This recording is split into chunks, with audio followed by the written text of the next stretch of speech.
Ability के साथ मिलकर वह बिना आवाज किए किसी की भी हत्या कर सकती थी। लेकिन वह यहीं रुकना नहीं चाहती थी। अपोकलिप्स में जिंदा रहने के लिए उसे और भी ज्यादा ताकतवर बनना था। उसी समय मैंने ज़ॉम्बी पपेट्स को आसपास की बिल्डिंग्स में सप्लाईज ढूंढने भेजा। एक घर में रहने वाला इंसान शायद मार्शल आर्ट्स का शौकीन था। वहां मुझे कई फाइटिंग टेक्स्ट बुक्स मिली जिनमें अलग अलग क्लोज कॉम्बैट टेक्निक्स लिखी थी। ज़ॉम्बी एवोल्यूशन के बाद मेरी फिजिकल स्ट्रेंथ पहले ही सामान्य इंसानों से कहीं ज्यादा हो चुकी थी। अब शरीर पहले जैसा अकड़ा हुआ भी नहीं था, इसीलिए मैं इन मुश्किल फाइटिंग मूव्स को आसानी से सीख और इस्तेमाल कर सकता था। ज़ॉम्बीज का लड़ने का तरीका भले ही जंगली और सीधा होता हो, लेकिन इंसानों द्वारा विकसित मॉडर्न कॉम्बैट टेक्निक्स कहीं ज्यादा वैज्ञानिक और असरदार थीं। भले ही मेरी मुख्य ताकत ज़ॉम्बी कंट्रोल थी, लेकिन मुझे लगता था कि अच्छी फाइटिंग स्किल्स मेरी फिजिकल लिमिटेशंस को भी पूरा कर सकती हैं। साथ ही ज़ॉम्बी होने की वजह से मुझे काटे जाने का डर भी नहीं था, इसलिए मैं वेपन्स का इस्तेमाल और भी प्रभावी तरीके से कर सकता था। कुछ बेसिक कॉम्बैट टेक्निक्स सीख लेने के बाद मैंने कॉम्बैट ट्रेनिंग शुरू करने के बाद अपने ज़ॉम्बी पपेट्स को छठी मंजिल के लिविंग रूम में लाया। टेलीकिनेसिस कंट्रोल हटाते ही वे सीधे मेरे स्पारिंग पार्टनर्स बन गए। आखिर ज़ॉम्बी अगर मार्शल आर्ट्स सीख जाए तो उसे रोकना लगभग नामुमकिन होता है, लेकिन लगातार प्रैक्टिस के बाद मुझे एहसास हुआ कि सिर्फ थ्योरी पढ़ने और खुद से प्रैक्टिस करने से असली लड़ाई नहीं जीती जा सकती। सिर्फ रियल कॉम्बैट ही डिस्टेंस का सही अंदाजा, ओपोनेंट की रिएक्शन पल्स विकसित कर सकता है। लगातार प्रैक्टिस के बाद मेरी फाइटिंग स्किल्स में जबरदस्त सुधार हुआ। अब मैं सामने से हमला करने वाले सामान्य ज़ॉम्बीज का भी आसानी से सामना कर सकता था। मैं एक बिल्कुल बिगिनर फाइटर से एक स्किल्ड फाइटर बन चुका था। इतना ही नहीं, मैंने पाया कि मैं एक साथ कई काम कर सकता हूँ। एक तरफ मैं खुद फाइटिंग प्रैक्टिस करता था, दूसरी तरफ टेलीकिनेसिस से ज़ॉम्बी पपेट्स को कंट्रोल करके सप्लाईज भी इकट्ठा करवाता था और शेयर्ड विजन के जरिए आसपास की पूरी सिचुएशन पर नजर रखता था। तभी शेयर्ड विजन के जरिए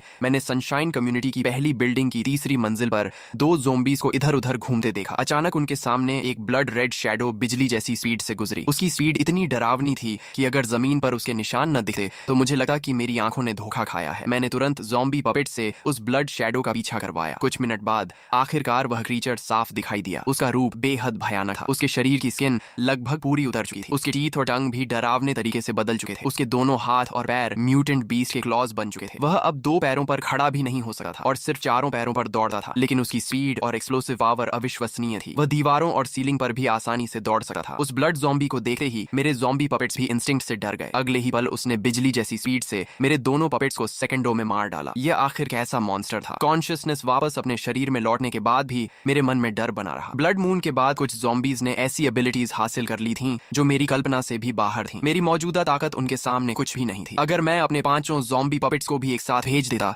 तो शायद वे भी पल भर में खत्म हो जाते। अब मैं सिर्फ यही उम्मीद कर सकता था कि वह ब्लड ज़ॉम्बी कभी हमारी 5 नंबर बिल्डिंग तक न पहुंचे। मैंने समय बर्बाद करना बंद कर दिया और हर दिन ज़ॉम्बीज के साथ रियल कॉम्बैट प्रैक्टिस करके खुद को मजबूत बनाने लगा। एक हफ्ते बाद मैं छठी मंजिल के लिविंग रूम में 3 ताकतवर ज़ॉम्बीज के एक साथ हमले का भी आसानी से सामना करने लगा। तंग जगह में भी मैं तेजी से मूव करता, सही मौका ढूंढता और अपनी टेक्निक से उन्हें जल्दी खत्म कर देता। फाइटिंग प्रैक्टिस के साथ साथ मैंने अपने ज़ॉम्बी पपेट्स को सप्लाईज ढूंढने के अलावा इवॉल्व्ड ज़ॉम्बीज की जानकारी इकट्ठा करने का काम भी दे दिया। ब्लड ज़ॉम्बी जैसे मॉन्स्टर्स से बिना पर्याप्त ताकत के भिड़ना आत्महत्या थी, लेकिन पहले मिले टैंक ज़ॉम्बी और एजाइल ज़ॉम्बी जैसे इवॉल्व्ड ज़ॉम्बीज को सही स्ट्रेटजी से हराया जा सकता था। पिछले कुछ दिनों की ऑब्जर्वेशन से मुझे यकीन हो गया था कि गोल्डन कोर सिर्फ इवॉल्व्ड ज़ॉम्बीज के ब्रेन में ही बनता है। दूसरी तरफ 7वीं मंजिल के बेडरूम में बेबी युन रुआकशु की ताकत भी लगातार बढ़ रही थी। शुरुआत में वह सिर्फ सिल्वर नीडल हिलाने से ही थक जाती थी, लेकिन अब वह अपनी बेबी बॉडी को जमीन से 1-2 सेंटीमीटर तक हवा में उठा सकती थी। इंसानों के लिए उड़ना हमेशा से एक सपना रहा है। हालांकि यून रुआकशुए अभी सच में उड़ नहीं सकती थी, लेकिन लगातार प्रैक्टिस के बाद उसके पास अब कम से कम खुद की रक्षा करने लायक ताकत आ चुकी थी। उसे नहीं पता था कि अगर बड़े सर्वाइवर बेसिस को पता चल जाए कि एक बेबी हवा में तैर सकती है तो वे सभी उसे अपनी ऑर्गेनाइजेशन में शामिल करने के लिए लड़ पड़ेंगे। इतनी कम उम्र में ऐसी अचीवमेंट सचमुच चौंका देने वाली थी। छठी मंजिल की फाइटिंग प्रैक्टिस खत्म करने के बाद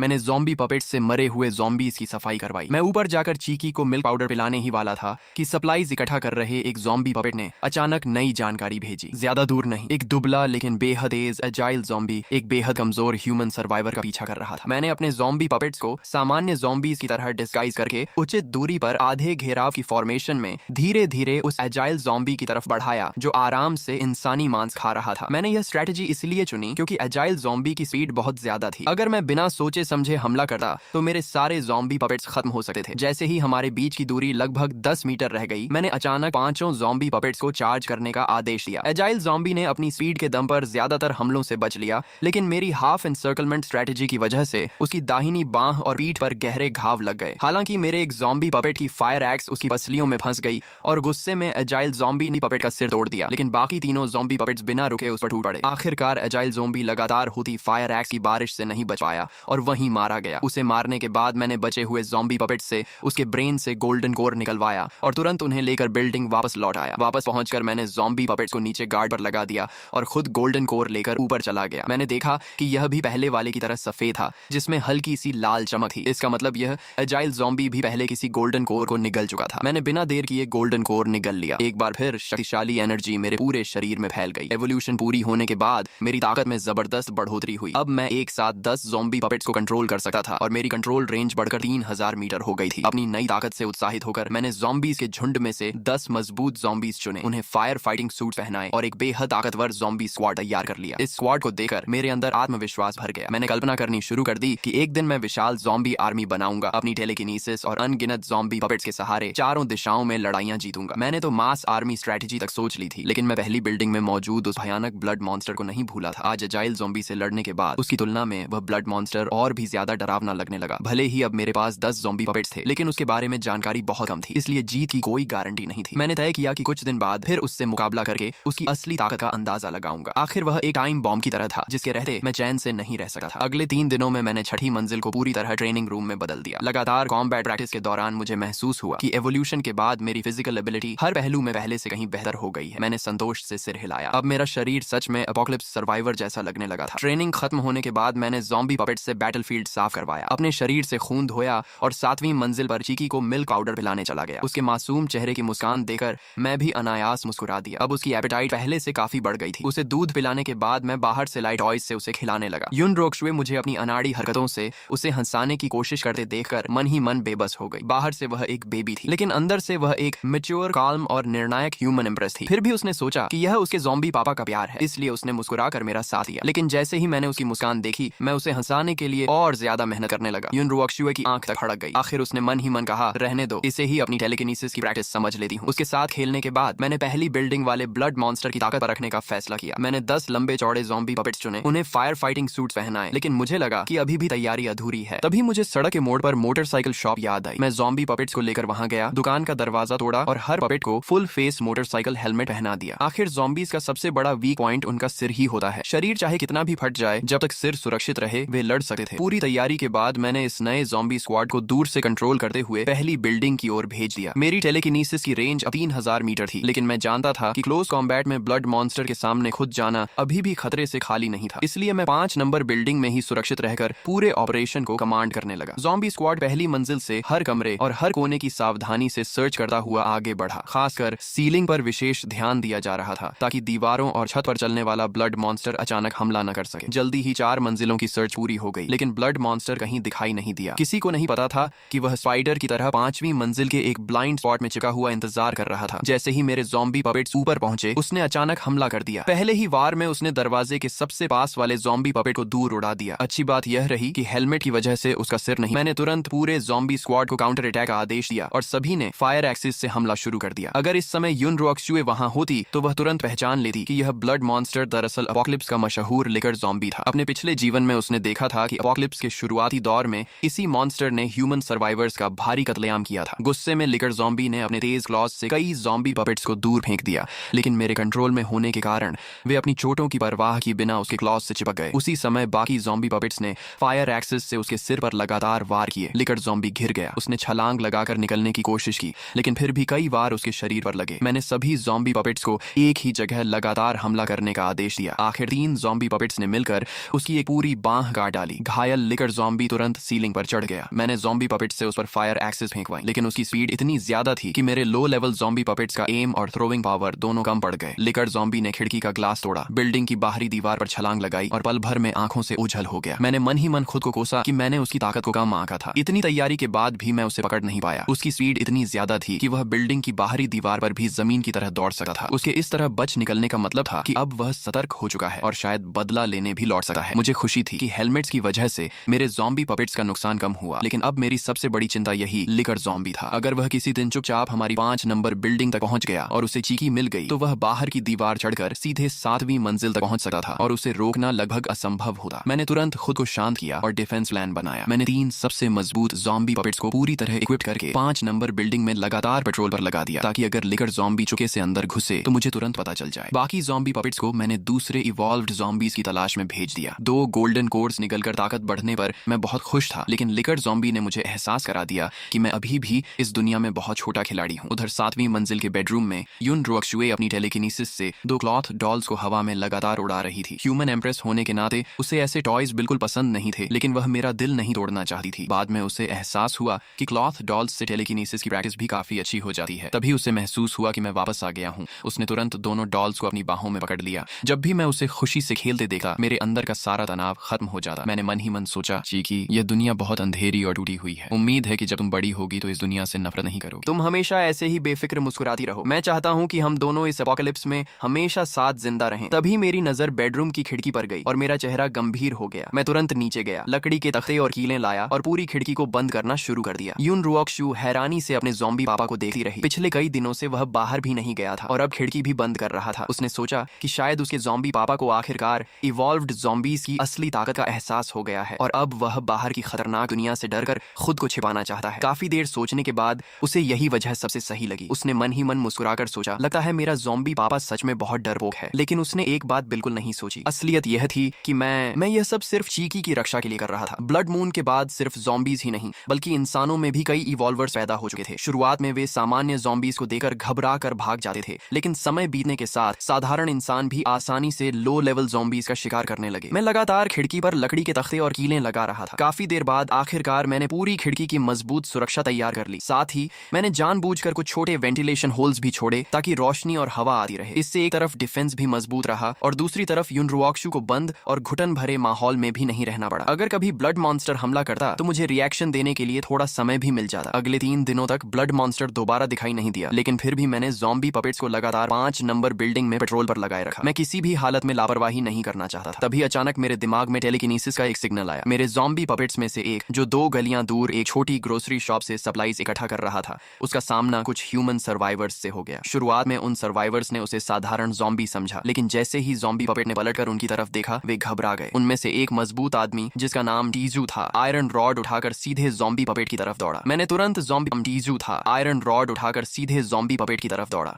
ज़ॉम्बी पपेट को फायर एक्स से उसका मुकाबला करने का आदेश दिया। जैसे ही दोनों भिड़े, मैं हैरान रह गया। मैंने जानबूझकर सबसे ताकतवर ज़ॉम्बीज को पपेट बनाया था और सामान्य ज़ॉम्बीज की फिजिकल स्ट्रेंथ भी इंसानों से ज्यादा होती थी, लेकिन मुझे उम्मीद नहीं थी कि टीजू की ताकत इतनी जबरदस्त होगी। उसकी आयरन रॉड से आया वार इतना भारी था कि ज़ॉम्बी पपेट का पूरा हाथ सुन्न हो गया। अगले ही वार में टीजू ने फायर एक्स दूर उड़ा दी और एक ही प्रहार में ज़ॉम्बी पपेट का सिर कुचल दिया। ज़ॉम्बी पपेट के गिरने के बाद टीजू उसके पास गया और हैरानी से बोला, यह दुनिया तो सच में पागल हो गई है। अब ज़ॉम्बीज भी वेपन्स इस्तेमाल करने लगे हैं। क्या यह किसी नई एवोल्यूशन का ज़ॉम्बी है? लेकिन उसने ज्यादा सोचने की बजाय अपने साथियों को जल्दी जल्दी सप्लाईज उठाने को कहा। उसे डर था कि कहीं कोई इवॉल्व्ड ज़ॉम्बी वहां ना आ जाए। अपने लीडर को एक ही वार में ज़ॉम्बी मारते देखकर बाकी लोग उसकी तारीफ करने लगे। अच्छा हुआ टीजू भाई हमारे साथ हैं, नहीं तो हमें इतना सारा फूड कभी नहीं मिलता। दूसरा बोला, इवॉल्व्ड ज़ॉम्बीज भी क्या कर लेंगे? टीजू भाई की पावर के सामने तो एक ही डंडा काफी है। अपोकलिप्स में ताकतवर सहारा मिलना सबसे जरूरी था, इसलिए सभी लोग उसकी खुशामद करने में लगे थे। टीजू भी उनकी तारीफ सुनकर काफी खुश था। मुझे इस बात पर हैरानी हुई कि अपोकलिप्स शुरू हुए 1 महीने से ज्यादा हो चुका था और फिर भी ह्यूमन सर्वाइवर्स जिंदा थे। सबसे ज्यादा मेरा ध्यान टीजू पर गया। उसकी ताकत देखकर मुझे पूरा यकीन हो गया कि वह कोई ह्यूमन इवॉल्वर है, क्योंकि साधारण इंसान इतनी ताकत नहीं दिखा सकता। इंसानों की इंटेलिजेंस और चालाकी को देखते हुए मुझे चिंता हुई कि अगर वे हमारे सप्लाई तक पहुंच गए तो मेरी और चीकी दोनों की जान खतरे में पड़ सकती है। इसलिए मैंने फैसला किया कि अब से ज़ॉम्बी पपेट्स को उस इलाके में बिल्कुल नहीं भेजूंगा। ह्यूमन सर्वाइवर्स से हुई इस मुलाकात के बाद कुछ और दिन बीत गए। अब मैंने सप्लाईज इकट्ठा करना लगभग बंद कर दिया था, क्योंकि मेरे ज़ॉम्बी पपेट्स की एफिशिएंसी इतनी ज्यादा थी कि 5 नंबर बिल्डिंग के लगभग हर कमरे में अलग अलग तरह की सप्लाईज भर चुकी थी। दूसरी तरफ युन रुओक्शुए इन दिनों अपने बेडरूम में टेलीकिनेसिस की मदद से क्रॉलिंग प्रैक्टिस कर रही थी। धीरे धीरे उसके शरीर पर कंट्रोल बढ़ता गया और उसकी क्रॉलिंग स्पीड भी पहले से कहीं ज्यादा तेज हो गई। आखिरकार टेलीकिनेसिस की मदद से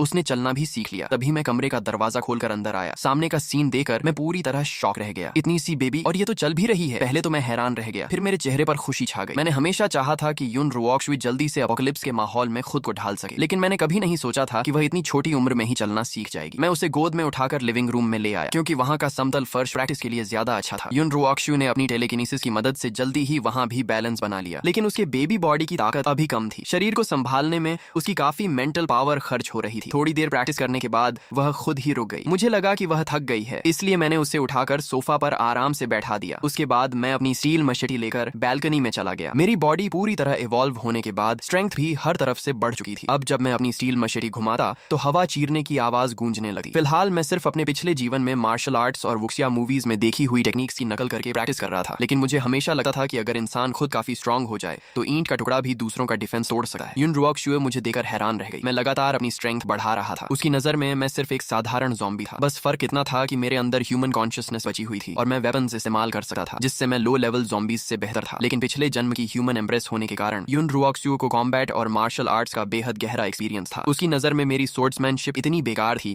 कि अगर मेरा सामना किसी सच में स्किल्ड फाइटर से हो जाए तो वह पलक झपकते ही उसके ज़ॉम्बी पापा को मार देगा। दूसरी तरफ मैं यह देखकर खुश हो गया कि चीकी मुझे ध्यान से देख रही है। मुझे लगा वह मेरी स्वॉर्ड स्किल्स से प्रभावित हो गई है, इसलिए मैं और भी ज्यादा जोश से मचेटी घुमाने लगा। अगले कुछ दिनों तक मैंने चीकी को छठी मंजिल के लिविंग रूम में खुलकर चलने फिरने दिया और वह छुकर अपनी टेलीकिनेसिस की प्रैक्टिस करती रही। मेरी देखरेख में वह हर दिन पहले से ज्यादा स्टेबल होकर चलने लगी। सचमुच वह किसी जीनियस चाइल्ड से कम नहीं थी। लेकिन युन रुओक्शु के दिल में क्राइसिस की फीलिंग लगातार बढ़ती जा रही थी। ब्लड मून के बाद ज़ॉम्बीज और म्यूटेंट बीस्ट्स दोनों ही तेजी से इवॉल्व हो रहे थे। मेरे जैसे ऑर्डिनरी ज़ॉम्बी के लिए भविष्य में सर्वाइवल करना मुश्किल होता जाएगा, इसलिए उसे जल्द से जल्द स्ट्रांग बनना था। कम से कम वह अपोकलिप्स में मेरा बोझ नहीं बनना चाहती थी। तभी अचानक बिल्डिंग के बाहर एक गुस्से से भरी दहाड़ सुनाई दी। मेरा ध्यान तुरंत ज़ॉम्बी पपेट्स की शेयर्ड विजन में चला गया। सोसाइटी के ग्रीन बेल्ट में दो इवॉल्व्ड ज़ॉम्बीज आपस में भयंकर लड़ाई कर रहे थे। उनमें से एक लगभग 2.5 मीटर लंबा टैंक, उसके हर पंच से जमीन में गहरे गड्ढे बन रहे थे। दूसरी तरफ वही लिकर ज़ॉम्बी था जिससे मैं पहले लड़ चुका था। उसके क्लॉज किसी तेज ब्लेड की तरह थे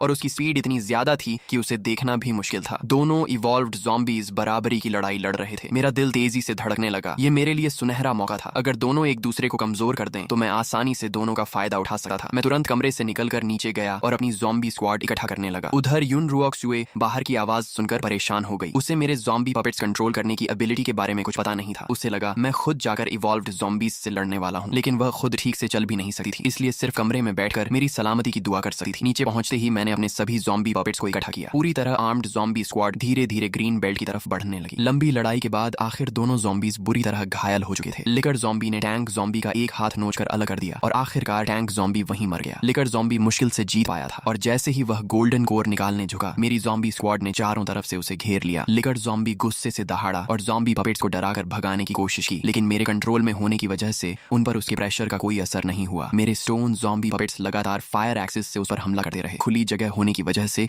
लिकर ज़ॉम्बी अपनी वॉल रनिंग एबिलिटी का फायदा नहीं उठा पाया और आखिरकार उसे चारों तरफ से घेर लिया गया। दोनों इवॉल्व्ड ज़ॉम्बीज के गोल्डन कोर्स मेरे हाथ लग गए। मैं खुशी से झूम उठा और तुरंत अपनी ज़ॉम्बी स्क्वाड को लेकर सोसाइटी लौट आया। इस बार दोनों गोल्डन कोर्स पहले से भी ज्यादा रेड हो चुके थे। साफ था कि वे पहले ही कई गोल्डन कोर्स निकल चुके थे। तीसरी मंजिल पर पहुंचते ही सोसाइटी लौट आया। इस बार दोनों गोल्डन कोर्स पहले से भी ज्यादा रेड हो चुके थे। साफ था कि वे पहले ही कई गोल्डन कोर्स निकल चुके थे। तीसरी मंजिल पर पहुंचते ही मैंने दोनों गोल्डन कोर्स एक साथ निकल ली। इस बार मिलने वाली एनर्जी पहले से कई गुना ज्यादा थी, लेकिन सबसे बड़ा बदलाव मेरी स्पिरिट पावर में हुआ। मेरे दिमाग में इतनी जबरदस्त मेंटल एनर्जी भर गई कि मैं उसे सहन ही नहीं कर पाया और कुछ ही देर बाद बेहोश होकर गिर पड़ा। 7वीं मंजिल पर युन रुओक्शुए बेचैनी से सोफा पर लौटने लगी। काफी देर तक मेरी कोई आवाज नहीं आई तो उसने उम्मीद छोड़ दी। उसे लगा कि उसका ज़ॉम्बी पापा इवॉल्व्ड ज़ॉम्बीज के हाथों मारा गया। वह दुखी होकर सोचने लगी, बेचारे ज़ॉम्बी पापा, बस थोड़ा और इंतजार कर लेते। तभी अचानक दरवाजे का लॉक खुलने की आवाज आई। युन रुओक्शु ने तुरंत सिर उठाया और उसके चेहरे पर खुशी छा गई। वह सोफा से उतरकर लड़खड़ाते कदमों से मेरी तरफ दौड़ी और उसके मुंह से अचानक निकल गया, पापा। मैं वहीं बिजली गिरने की तरह जम गया। चीकी पहली बार मुझे पापा बुला रही थी। मैंने 2 जन्म जी लिए, लेकिन कभी गर्लफ्रेंड तक नहीं बनी। अचानक किसी के मुंह से पापा सुनना मेरे लिए ऐसा एहसास था जिसे मैं शब्दों में बयां नहीं कर सकता था। उधर युन रुओक्शुए भी खुद चौंक गई। खुशी में उसने अपने मन की बात सीधे बोल दी थी, लेकिन फिर उसने सोचा कि उसके अंदर पिछले जन्म की सोल मौजूद है, इसीलिए बोलना उसके लिए मुश्किल नहीं था। बस रीबर्थ के बाद उसने कभी बोलने की प्रैक्टिस नहीं की थी। लेकिन मुझे इनमें से कुछ भी नहीं पता था। मुझे सिर्फ इतना लगा कि मेरी चीकी कोई जीनियस चाइल्ड है जिसने बिना सिखाए ही बोलना सीख लिया। मैं खुशी में जोर जोर से ज़ॉम्बी ग्राउल करने लगा। अफसोस कि मैं अभी भी इंसानों की तरह बोल नहीं सकता था। इस एवोल्यूशन के बाद मैं अब एक साथ 30 ज़ॉम्बी पपेट्स कंट्रोल कर सकता था और मेरी मेंटल पावर की रेंज सीधे 8000 मीटर तक पहुंच गई थी। इतनी ताकत मिलने के बाद मैंने तुरंत अपनी आर्मी बढ़ाने का फैसला किया। दूसरी तरफ युन रुओक्शुए अब मिल्क पाउडर पीना नहीं चाहती थी। उसने अपने छोटे छोटे दांत दिखाकर मुझे समझाया कि अब वह सिर्फ दूध नहीं पिएगी। मुझे अपनी गलती का एहसास हुआ। आखिर चीकी मुझसे ज्यादा समझदार थी। मैं तुरंत छठी मंजिल पर गया और राइस पॉरेज में मिल्क पाउडर मिलाकर उसे बेबी फूड बनाकर खिलाया। इस बार चीकी ने खुद स्पून पकड़कर खाना शुरू कर दिया और बोली, पापा अब मैं खुद खा लूंगी। उसे खुशी से खाते देकर मेरा दिल भर आया। मेरी छोटी चीकी सचमुच बड़ी हो रही थी। स्ट्रेंथ बढ़ने के बाद मेरे मन में एक नया विचार आया, अगर मैं ऑर्डिनरी ज़ॉम्बीज को कंट्रोल कर सकता हूँ तो क्या इवॉल्व्ड ज़ॉम्बीज को भी कंट्रोल कर सकता हूँ। ज्यादा इंतजार नहीं करना पड़ा। कुछ हजार मीटर दूर मेरे एक ज़ॉम्बी पपेट को अकेला घूमता हुआ एक टैंक टाइप इवॉल्व्ड ज़ॉम्बी मिला। मैं अपने ज़ॉम्बी पपेट्स को साधारण ज़ॉम्बीज की तरह छुपाकर उसके पास ले गया